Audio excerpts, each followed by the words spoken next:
Balikan muna natin ang Albay. Naku, may mga volcanic debris na naipon dito sa may Isigali. At yan daw po ang pinangangambahan ng mga barangay at mga residente malapit sa lugar. Detalye mula kay Ruel Saldico, RH18. Diyos maringaga, Ruel. Diyos maray na aga, Kuya Angel, patuloy na ikinababahala ng mga autoridad ang malaking naipon na volcanic debris sa Maisi sa Daraga Albay sa pananang mayon na volcano. Kasunod na naganap na aspol noong Mayo 2.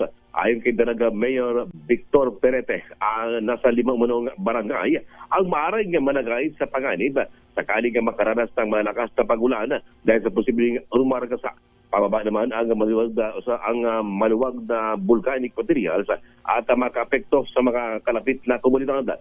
Sa sinagawang ocular inspection na paglaban na nagsimula na magbago ang daloy ng lahar matapos mapuno ng volcanic debris ang mga dating daluyan o sa lugar dahilan upang magkaroon ng bagong posibleng gaanan ang pag-agos nito.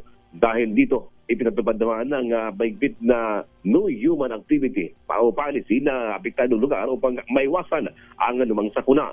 Samantalang nakatutok naman ang Philippine National Police at ang mga otoridad ng opisyal sa barangay ng 24/7 na upang i-monitor o upang tiyakin ang kaligtasan ng mga residente at agarang makapag-responde sa anumang mga banta.